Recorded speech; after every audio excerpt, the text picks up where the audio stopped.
now, let's move on to Washington, where the 2025 annual meetings of the World Bank and the IMF formally begins today in Washington, D.C., with the release of the latest World Economic Outlook report. The president of the World Bank, Wb-Imf, also presented the highlights of the new initiative of the bank to tackle global food and agriculture challenges. And there is more on the agenda for the hundreds of delegates from around the world that are meeting all week in Washington. Arise Global Business Report anchor, my colleague, Rotus Odiri, joins me live now for a chat to the annual meetings. Great to see you there, Rotus. Great to see you, boss, and great to be with you and all our Arise News viewers. Right, thank you as always. Give me a summary of what the major points are for the delegates at the meetings. Boss, while it was good news from the IMF perspective for Nigeria, with that 3.9% outlook based on increased oil output, you've talked about that Shell news there, which is part of the reform agenda of this administration in Nigeria. It was pretty sticky for the globe. The IMF now is saying 3.3% growth in 2024 is going to slow to 3.2 for 2025 and then 3.1 in 2026. And this is all in the shadow of tariffs and supply chain disruptions. You've reported on this, everybody else, the trade flare-up between the US and China last Friday.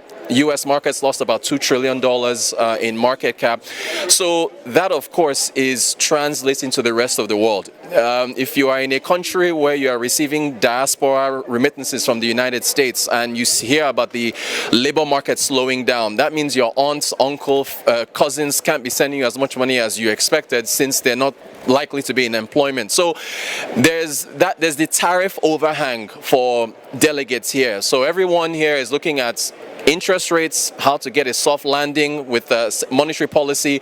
Also for emerging markets, they're looking at how to secure, concessionary financing.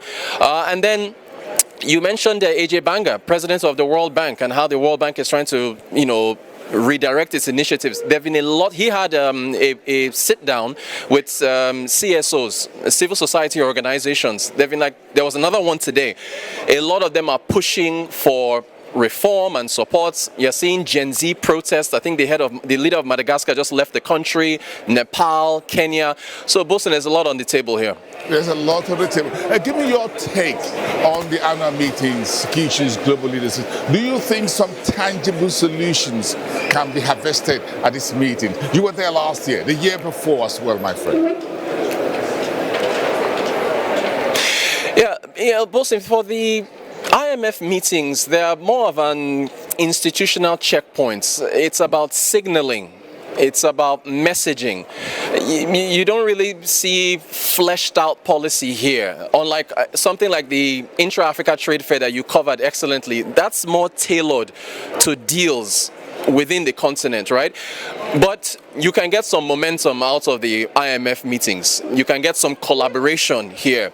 Africa, anyway, I'm going to get to Africa in a moment, but overall, yeah, I mean, they help. The IMF meetings help, right? In terms of the example for the CSOs that meets with AJ Banga, the head of the World Bank, you can't ask for a better discussion or a more influential person to talk to. So it's about messaging and it's about high-level discussions, but really what we want to see is action to come out of this following these meetings. Yeah, actions. So when we talk about Africa, what's on the agenda for African delegates of finance ministers, central bankers and others attending the annual forum? For example, countries looking at debt issues: Ethiopia, Ghana, Nigeria, Zimbabwe, Zambia, name them.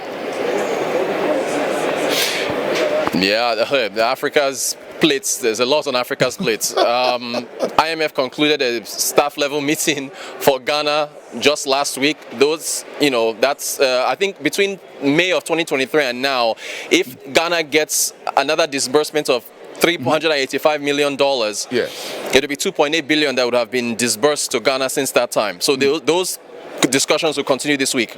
Kenya, I mentioned the Gen Z protests there with what President Ruto is dealing with. They are also, I think their 3.6 billion facility expired early this year. Exactly. Those meetings will continue this week with the delegation from Kenya. Nigeria, look, last year I asked the IMF directly if Nigeria had asked for a loan. They said no, even though the reforms that Nigeria has undertaken would qualify for a multi-billion-dollar loan. I think, Bosin, because of pressures from unions and so on and so forth, that's not going to move forward. But the governor of the Central Bank of Nigeria, Wb-Imf Kodoso, he is leading the delegation, as you've reported and others have reported on Arise News. Unfortunately, Finance Minister Wale Edun is not here due to recuperating for an illness. So Cardoso is going to be handling, I guess, the monetary and fiscal side for Nigeria here. But Africa wants a seat at the table. They want to have more of a louder voice when the IMF meets.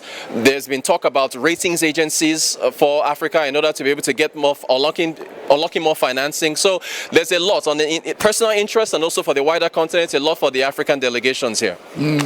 Rotu, there's a whole lot to catch on. It's about 2 p.m. or so in Washington, D.C. Thank you so much. You've got a lot. Have an exciting time. And so do have time to grab some lunch there in the building. Thank you, Rotu Siduri, the anchor for our Global Business Report here on Arise News.